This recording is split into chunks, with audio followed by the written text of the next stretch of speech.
This morning I was discussing the two great myths which underlie Western man's sense of identity.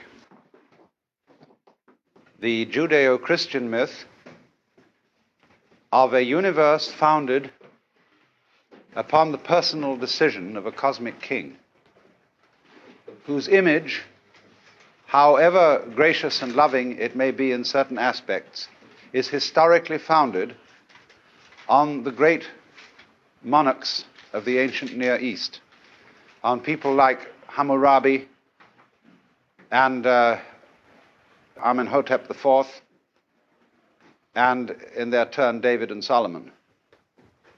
Also, be it said, on the image of Cyrus, who liberated the Hebrews from their captivity in the Babylonian Empire. And the very word Cyrus, of course, is the Greek word for Lord, Kyrie, Kyrios, so Kyrie eleison. The question is, are we worshipping Cyrus or the Lord of the universe? Now, I pointed out that this mythology became intolerable to Western man because it was a conception of the universe that was just too damn intelligent. The whole thing was peaking on you. And so it was very comfortable to be able to exchange this mythology for a conception of the universe as being purely mechanical, stupid, and empty. Only you paid for that the price of knowing that you were futile, that you too were a machine. But some people would rather a dead universe than a living one with standards of righteousness that were a little bit oppressive. But the point I wanted to make is that the latter story about the world is just as much of a myth as the former one. Although this conception of the Newtonian universe, this mechanical trap, is plausible today, this is merely a matter of fashion. And so what we saw was this. You can talk the universe down by describing everything intelligent in it as a special form of unintelligence. On the other hand, you can talk it up by saying that all unintelligent things are merely special forms of intelligence, to say rather low-grade forms of intelligence, but intelligent nonetheless. And that is a more complementary view to things than the other one. And I was suggesting that it's, on the whole, better policy to pay compliments to life than to give it insults. As the proverb says, you don't catch flies except with honey. And after all, if things do manage to exist and to go along, the view which has the positive edge to it is likely to be better than the one that has the negative edge. Not because I'm trying to be some sort of Pollyanna person or silly optimist, but simply because in the interchange, or you might call it conflict game, between the various pairs of opposites, although the snake has the best lines, the dove wins out in the end. Because the dove does it just a little bit more. Do you see what I mean? For example, in the system of Hindu cosmology, the period of manifestation is divided into 4 yugas, 4 epochs, and they differ in length. The best one comes first, and that's the longest, and everything is just splendid. Then there comes a second epoch that's not so good. It's a bit off balance, and that lasts pretty long, but not as long as the first one. Then there comes another epoch in which the powers of good and evil are equally balanced, and that lasts still shorter. Finally comes the so-called Kali Yuga, which is the worst one, when evil is triumphant, and the whole world blows up at the end, and that's the shortest. So you see, for exactly 2/3 of the time, if you figure it all out, the positive forces are in operation. But the negative ones have their innings because it goes off with such a big bang at the end. So this is the way the world ends, not with a whimper, but with a bang, according to this cosmology. And furthermore, a thing to console you is that time goes faster in the Kali Yuga than in the other yugas. And in the end, you see, the destruction is personified as Shiva, who just dances the dance of the Tandava with all his 10 arms waving with knives and clubs and lightning and everything, and the whole thing blows up. But the instant it blows up, everybody wakes up and finds out who they are and laughs it's silly, because what a terror and how easily overcome. Now, that, of course, again, I'm speaking mythological language. And it is important to realize this, because mythological language is useful. You can say things with it you can't say in other ways. And often mythological ideas are more sophisticated than what you might call abstract or even scientific ideas. You see, if you think of the universe as founded on Brahma or someone like that, even Jehovah, you've got definitely an anthropomorphic idea of the Lord. He's the old gentleman, or he's the great dancer, whichever image you want to use. And you might say this is rather primitive. Yes, it is primitive.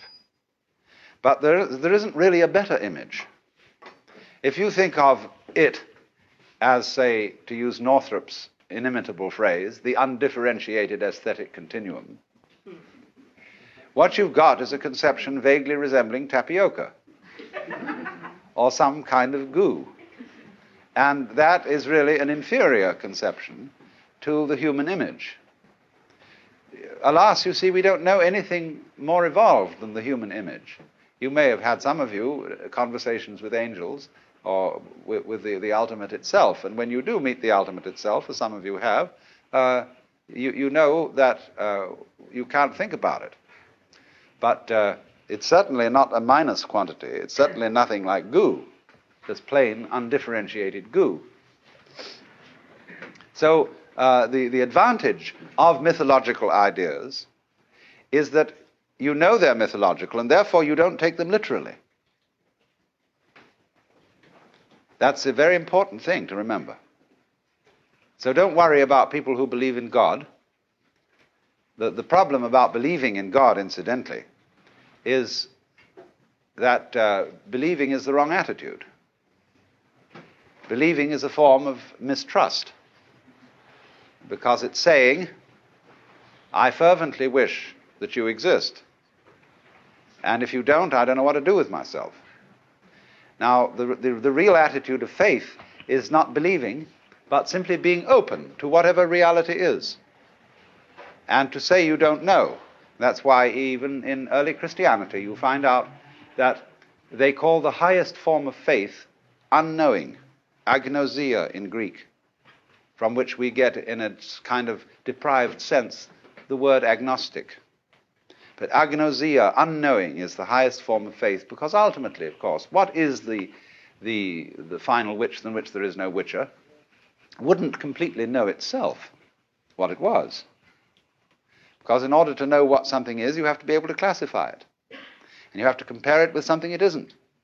And so the final ground of the universe is perfectly unclassifiable. Therefore, strictly speaking, outside the domain of logic and formal philosophy. Now, having examined then these two mythological forms, which underlie the Western man's intense feeling of alienation and separateness, we have to go into another dimension of the question. And that is the influence upon who we think we are of our social institutions. Now, what is a social institution? We know that there are things like the family, marriage, the police, the courts, the law, the church, and we know that these are social institutions.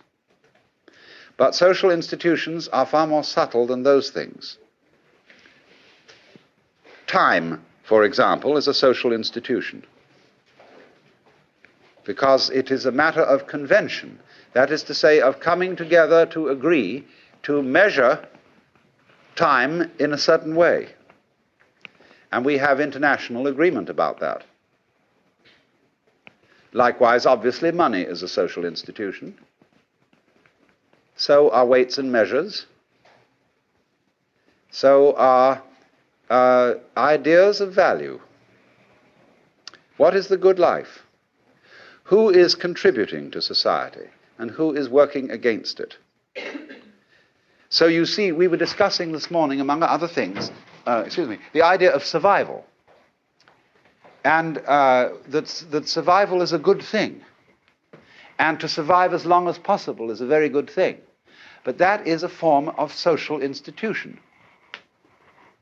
It is something we have come to agree about. It isn't necessarily true in the sense that, shall I say, the French language is not a truer language than the English. But so long as people agree to speak a certain language, they can communicate. And they've decided that communication is a good thing. So any language that makes communication possible is a good language. And in a way, the more people who agree about it, the better. But it is a matter of agreement. You see, same way, the lines of latitude and longitude are conventions. They don't exist. You can't tie up packages with the equator. But it's a very useful idea. And so in the same way, the ways in which we have shaped the constellations, that we all agree that the stars called the Big Dipper look something like a dipper. And though, there aren't any strings tying them together, the constellation is not there as a constellation. So in a sense, we project our institutions onto the world in rather the same way that psychiatric patients project images onto a Rorschach blot. And what interests the psychiatrist is what sort of images this person produces. That tells him something about the person.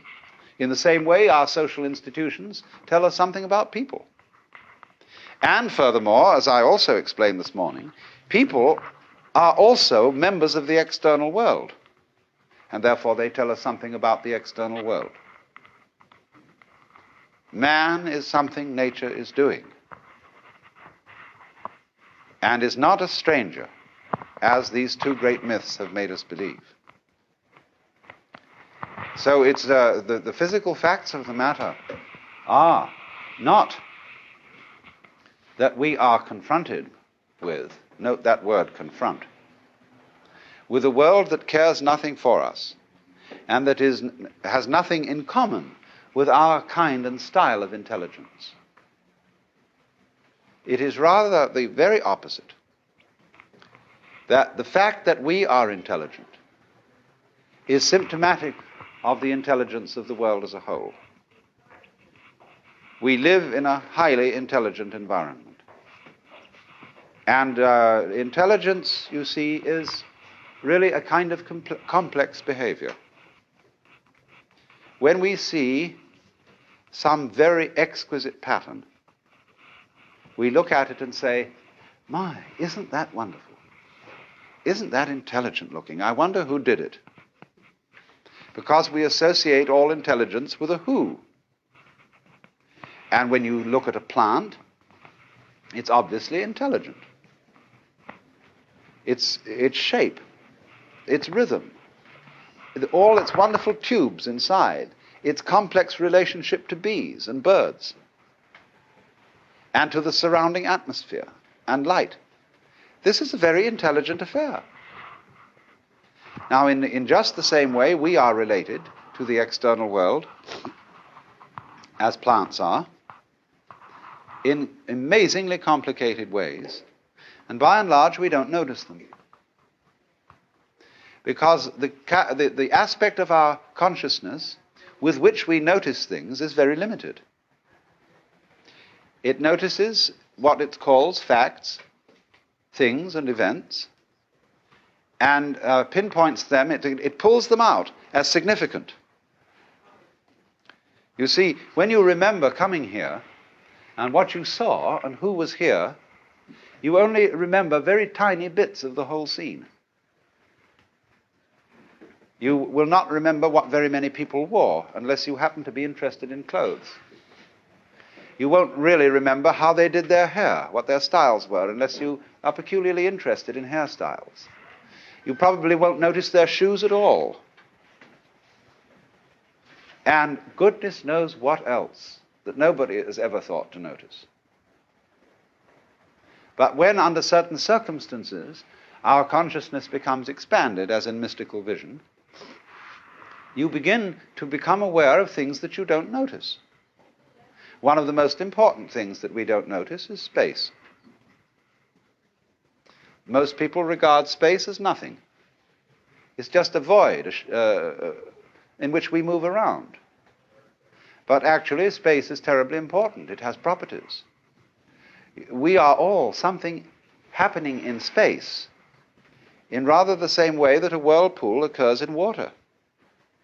Space has turns in it. It has ripples in it. It has places where it's denser than at other places. And this is all becoming clear in physics. But it's certainly not impinged upon the consciousness of the average intelligent person. So the space in which we live and move and have our being is an intelligent continuum. It isn't just nothing at all. There's one little lesson about this that you must excuse me for repeating if you've heard it before, but it's very important. And it's a lesson in the value of space. And it's showing you that space and energy are the same thing. Let us suppose that we have a universe in which there is only one ball, and that's all there is. There isn't anything else.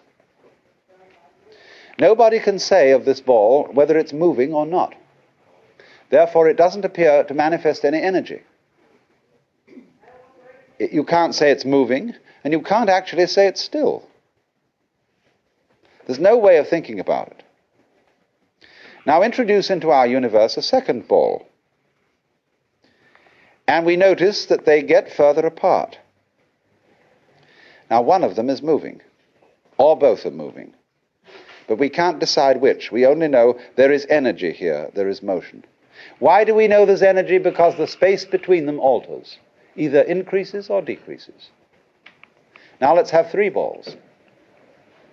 And you find two of them stay close to each other, and the other one gets further away. Now which one is moving? The majority is going to decide. The two that stay together are going to say, we are moving away from that one. Or else, if they want to argue it differently, they say, we are standing still and that one is moving away from us. Do you see? All these views are equally true. But if an argument starts up, the majority is going to win. But the point is, you see, space and energy are fundamentally related. There is no manifestation of energy without space. Also, we can drag in time, but I don't want to make it complicated. I want to make this little image as simple as possible so as to understand the importance of space. That is to say, of the surroundings of things, of the background. And the background is ignored in ordinary consciousness. But in mystical consciousness, the background becomes important. You become aware vividly of the fact that you, as an individual, imply by your existence everything else that exists, or ever has existed, or ever will exist. You can't exist as the kind of person you are without all that.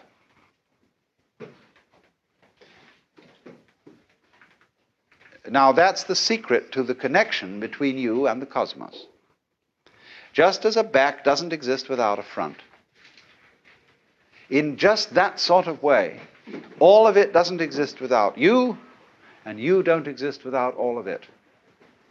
Even if you die, you see, and disappear totally, nevertheless, the fact that you have existed is still a fact.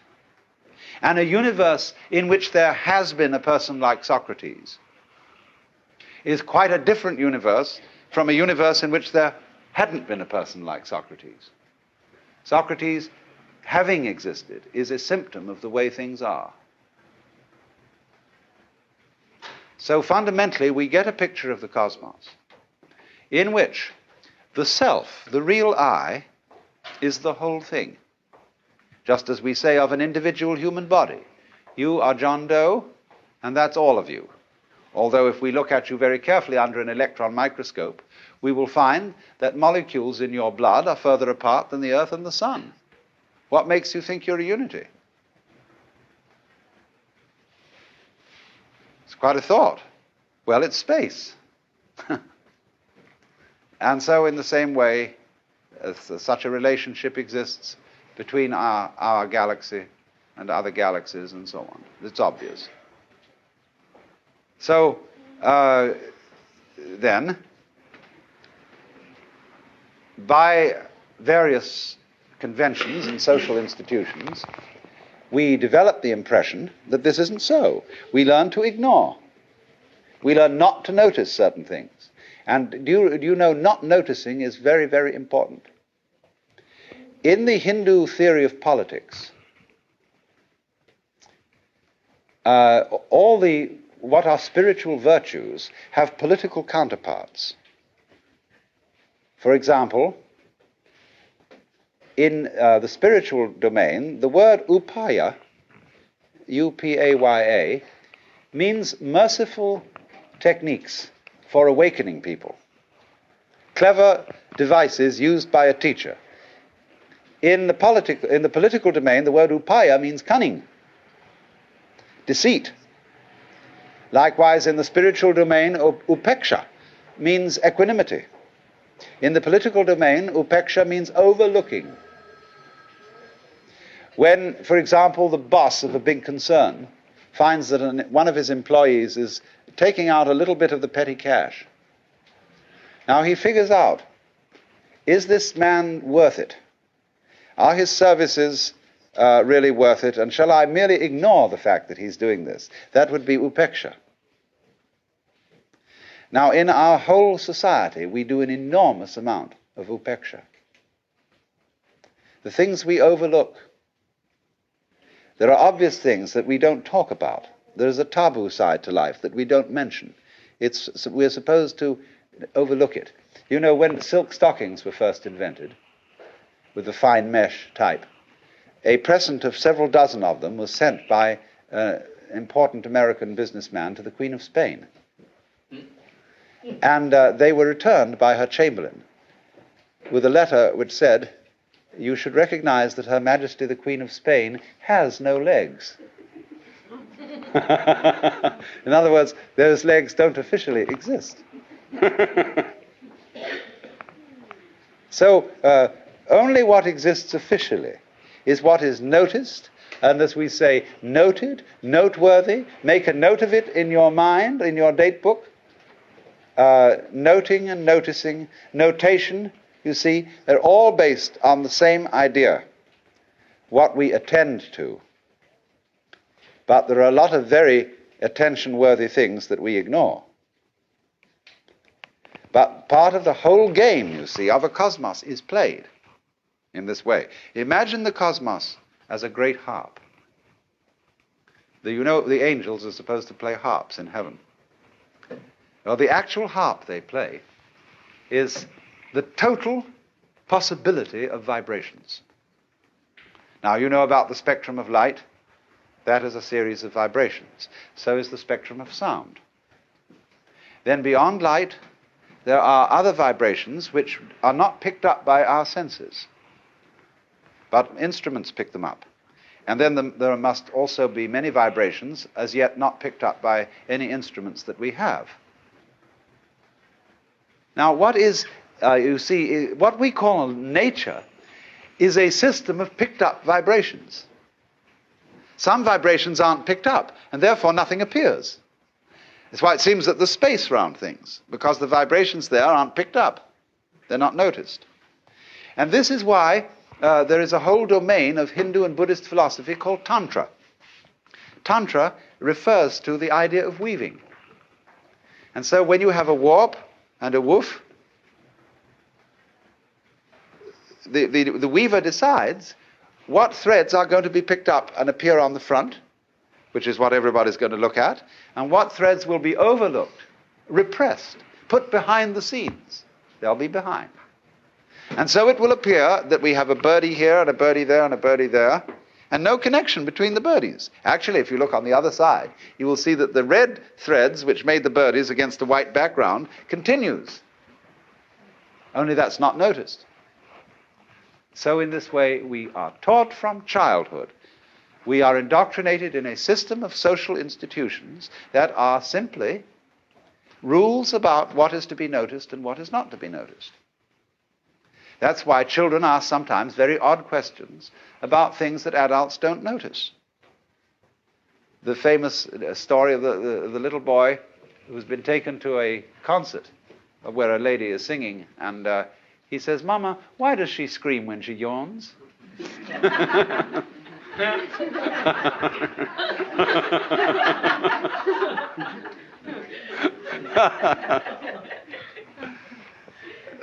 So, and in the same way, inventive poets put together images that people never thought of before.